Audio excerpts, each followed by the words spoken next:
waktunya siang hari ini? Siap. Kira-kira ada yang tahu nggak sih kita hari ini tuh mau belajar apa sih? Atom. Benar banget. Nah, kita kali ini akan mempelajari perkembangan model atom dari masa ke masa dan juga partikel dasar penyusun atom. Nah, sebelumnya ada yang tahu nggak sih atom itu apa? Ada yang pernah ngedenger nggak atom itu apa? Belum ada yang tahu ya? Mungkin Ibu slide dulu. Nah, loh, apa hubungannya kertas kecil yang disobek-sobek dengan atom? Ada yang tahu nggak? Sebenarnya nggak ada hubungannya ya guys. Ini cuma sebagai gambar pemanis aja. Jadi Ibu kasih contoh kecil. Nah, dalam kertas kecil-kecil ini tuh ternyata terdapat partikel-partikel yang lebih kecil lagi. Nah, yang tidak bisa kita lihat secara langsung. Nah, partikel yang kita tidak bisa lihat secara langsung itu disebut dengan atom.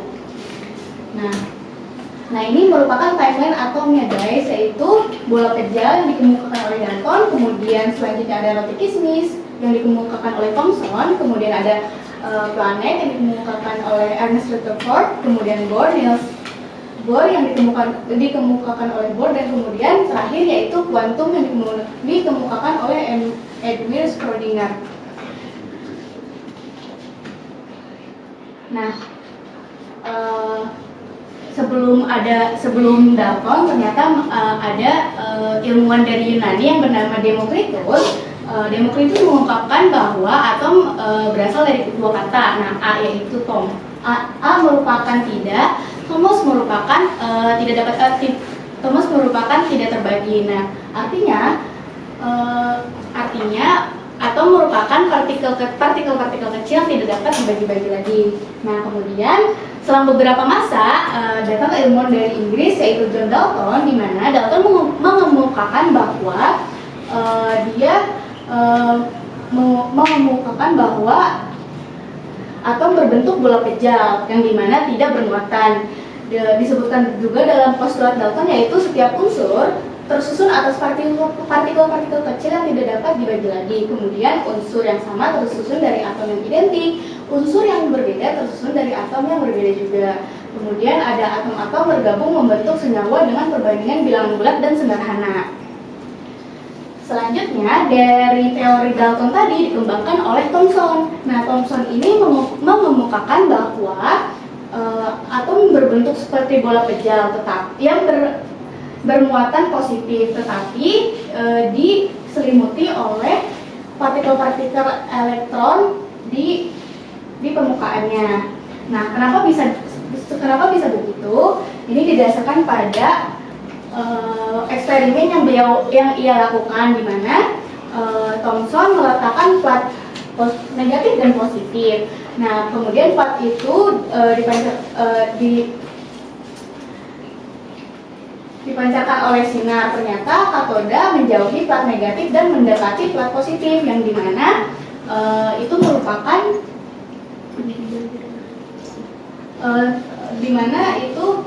merupakan Thomson menemukan keberadaan elektron. Selanjutnya dari teori Thomson tersebut dikembangkan lagi oleh Ernest Rutherford. Nah, Ernest Rutherford ini menggambarkan model atom yang memiliki inti dan muatan partikel yang berada di sekelilingnya seperti layaknya planet. Nah, di sini tuh kayak planet yang di luar angkasa ya guys. Bisa dilihat. Nah, yang mengelilingi ini merupakan elektron. Selanjutnya, kenapa Rutherford kemudian teori yang mendasari Rutherford mengemukakan seperti itu adalah melakukan eksperimen, di mana eksperimennya itu adalah percobaan hamburan sinar alfa dengan lapisan emas tipis, di mana sinar alfa ditembakkan melewati lapisan emas tipis. Ternyata terdapat sinar-sinar yang dibelokkan dan dipantulkan. Karena dari situ Ernest Rutherford mengetahui bahwa atom memiliki partikel yang bermuatan positif berada di tengah-tengah, yaitu yang biasa kita sebut sebagai inti atom. Selanjutnya dari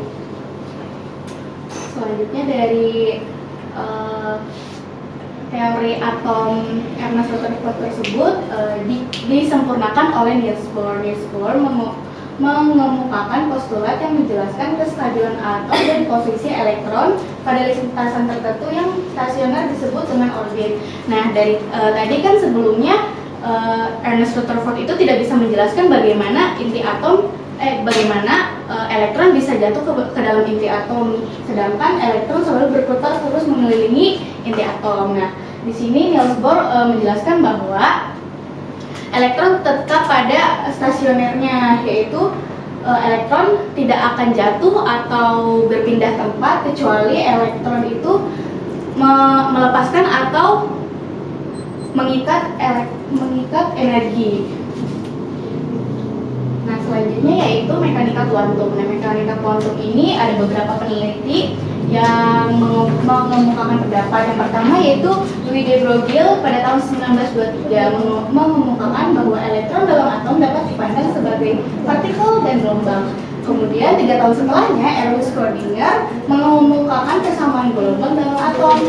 Setelah itu 1 tahun setelahnya Werner Heisenberg pada tahun 1927 menyempurnakan model atom hampir mirip dengan model atom Bohr, di mana Werner Heisenberg ini mengemukakan bahwa atom memiliki inti yang dikelilingi oleh elektron, tetapi elektron itu tidak dapat terdeteksi. Kemudian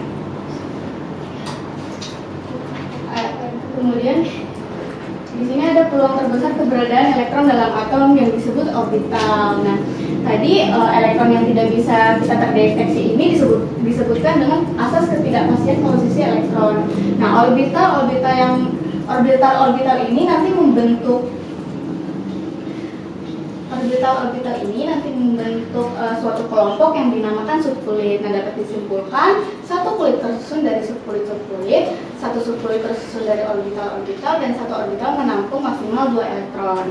Nah, teman-teman, setelah Ibu menjelaskan tadi, Ibu ada minta tolong untuk membuat kelompok kecil, yaitu ini dulu. Masing-masing ada 2 orang atau 3 orang. Nah, dari penjelasan Ibu tadi, boleh kalian sebutkan kekurangan masing-masing dari teori atom. Misal ada yang dapat teori Dalton, nah kalian menyebutkan kekurangan dari teori Dalton itu apa? Terus misal ada yang dapat teori mekanika kuantum, sebutkan kekurangannya apa? Coba Ibu mau minta dari teori Dalton dulu, ada yang bisa menyebutkan nggak kekurangannya itu apa sih?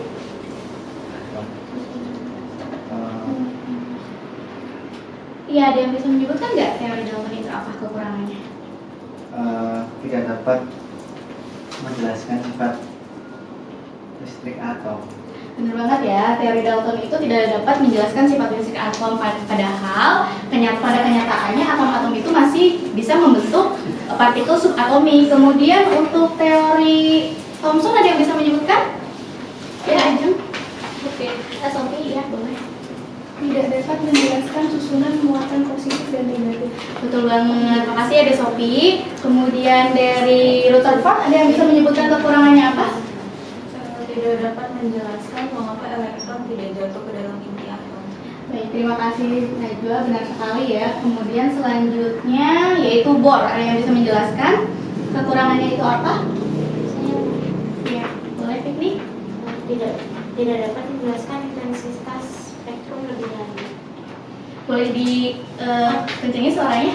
Tidak dapat menjelaskan intensitas spektrum lebih lanjut. Benar banget. Terus selanjutnya yang terakhir dari kekurangan mekanika kuantum, ada yang bisa menjelaskan? Ibu, boleh Kak? Persamaan teori atom modern hanya bisa diterapkan pada partikel yang memiliki jumlah atom tunggal. Bener banget ya. Dari kalian ada yang masih belum ngerti atau sudah paham setelah melihat teori atom dari mulai Dalton, Thomson, Rutherford, kemudian Bohr dan mekanika kuantum, ada yang mau ditanyakan? Belum. Cukup ya. Oke, Ibu akhiri pertemuan kita kali ini dan sampai jumpa di pertemuan berikutnya.